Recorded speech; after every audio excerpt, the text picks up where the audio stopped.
Computer software hardware என்ஜினியர்ஸுக்கெல்லாம் பெரிய ஏற்றம் கிடைக்கக்கூடிய வாய்ப்புகள். அது தவிர ராசிநாதன் 10ஆம் இடத்துல நீச்சம் பெற்றிருக்கிறதுனால சில தொய்வு அதாவது இருக்கும். 23-4 வருடம் பார்த்தீங்கன்னா மனசுக்குள்ளே ஒரு தொய்வு இருக்கும். ஏன்னா என்னடா இது எது எடுத்தாலும் முன்னே போக மாட்டேன்றதேன்னு ஒரு மனசுக்குள்ளே ஒரு தொய்வு இருக்கும். ஏன்னா 10ஆம் இடத்துல நீச்சப்படுறார்.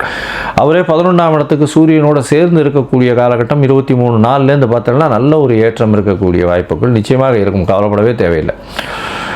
இந்த மாதத்தில் நீங்கள் சில நாட்கள் விளக்கணும். அந்த சில நாட்கள் அப்படின்னு சொல்லக்கூடியது சந்திராஷ்டம நாட்கள். அந்த சந்திராஷ்டம நாட்கள் சந்திர பகவான் 8ஆம் இடத்துல சஞ்சரிக்கும் பொழுது உங்களுக்கு மன கிளேசத்தை அதிகமாக ஏற்படுத்துவார். அதனால் சந்திரன் 8ஆம் இடத்துல எப்போ இருப்பார்னு பார்த்தோம்னா 8/5/2026 10/5/2026 வரலும் உண்டான நாட்கள். இந்த காலகட்டத்தில் புதிய முயற்சி வேண்டாம், வெளியூர் வெளிமாநில பிரயாணம் வேண்டாம்னு சொல்கிறோம். ஒருவேளை பண்ண வேண்டிய கட்டாயம் இருந்ததே ஆனால் நீங்கள் எடுத்த காரியத்தை அந்த நாளில் தான் பண்ணி ஆகணுன்ற கட்டாயம் இருந்ததுன்னா சந்திரனுக்கு உண்டான எளிய பரிகாரம், அருகில் இருக்கக்கூடிய கோவிலில் அபிஷேகத்துக்கு பால் கொண்டு போய் கொடுங்க. அதாவது பசும்பால் கொடுத்துட்டு வாங்க. உங்களுக்கு வரக்கூடிய வந்த பிரச்சனைகள் எல்லாமே விலகும். அதுவும் சந்திராஷ்டமத்தின் தாக்கத்தினால வரக்கூடிய பிரச்சனைகள் நிச்சயமாக விலகும். சரி, இந்த மாதத்தில் உங்களுடைய தசாபுக்தி அந்த அளவு விசேஷம் இல்லைன்னா என்ன பண்ணுறது?